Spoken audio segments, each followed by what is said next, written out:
నమస్తే, welcome to our channel. నేను మిసిరి.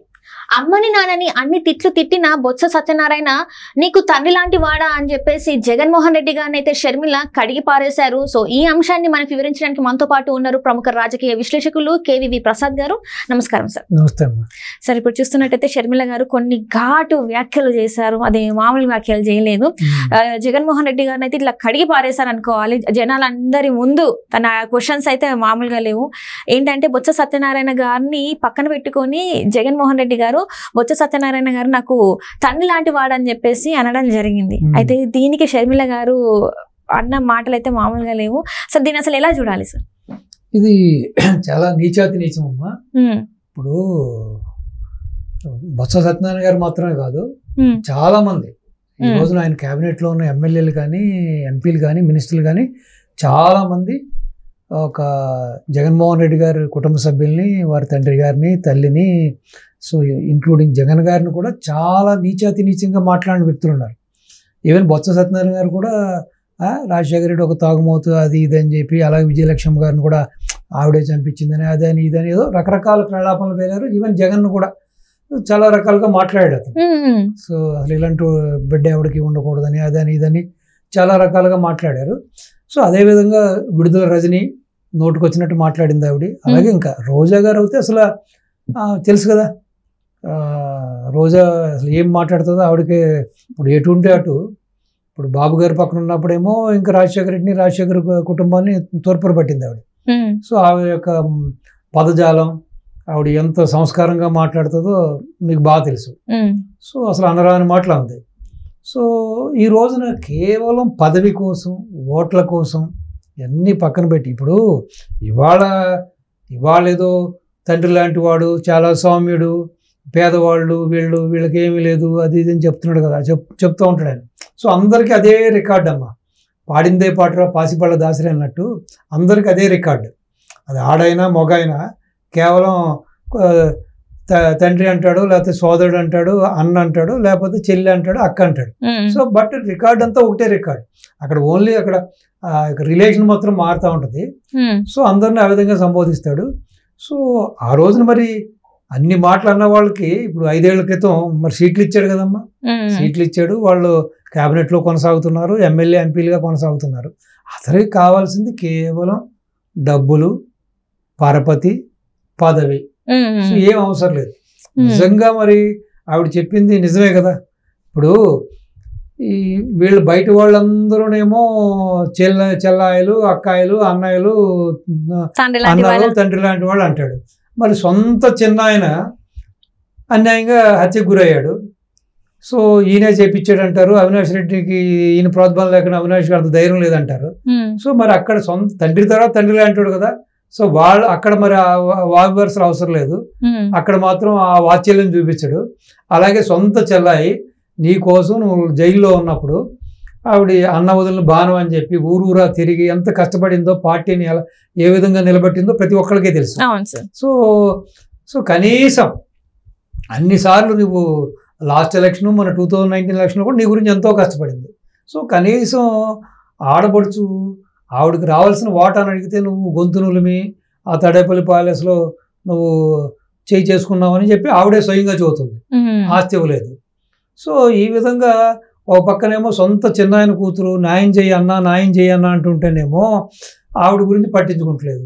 ఎన్ని ఆధారాలు దొరికినా, ఎన్ని ఆధారాలు ఉన్నా కూడా ఎక్కడా కూడా సో దాని గురించి కొంచెం కించెత్తు కూడా ఇతనిలో చలనం లేదు. మరి కేవలం ఇది ఏంటంటే ఆయనకి తల్లి లేదు, చెల్లి లేదు, బాబాయ్ లేదు. సో రక్త సంబంధం అంటే ఆయనకి ఏమి అంత గౌరవం ఉన్నట్టు, లేకపోతే అంత ప్రేమ వాత్యాలను కనపట్లేదు. కేవలం తన రాజకీయ లబ్ధి కోసం, తన రాజకీయంగా ఎదగడం కోసం, మళ్ళీ గద్దెక్కడం కోసం.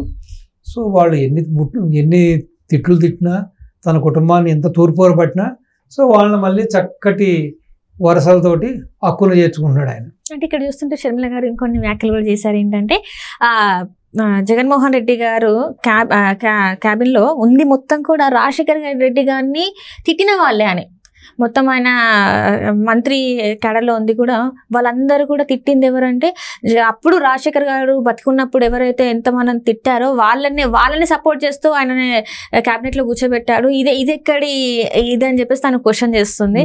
మరి ఇందులో వాస్తవం ఉందంట, నిజంగానే తిట్టిన వాళ్ళే ఉన్నారు అసలు. ఈవెన్ పెద్దిరెడ్డి రామచంద్రారెడ్డి కూడా ఎన్నో దుర్భషలాడాడు. ఇప్పుడు అతను చాలా ఆల్మోస్ట్ నెంబర్ 2 పొజిషన్ లో ఉన్నాడు పార్టీలో. సో బ్రహ్మాండంగా ఆయన బ్రహ్మాండంగా సంపాదించుకున్నాడు వేల కోట్ల రూపాయలు. మరి ఈ మతలబ్ ఏంటో మనకు అర్థం అవట్లేదు. అంటే ఇప్పుడు ఓట్లు అడిగినప్పుడు గతంలో చూసుకుంటే 2019 ఆ ప్రచారం ఆ టైంలో చూసుకుంటే అంతకుముందు కూడా రాజన్న తీసుకొస్తా అని చెప్పేసి అన్ని పాదయాత్ర ఆయన కూడా జైలుకి వెళ్ళిన తర్వాత వచ్చిన తర్వాత కూడా చేశారు కదా.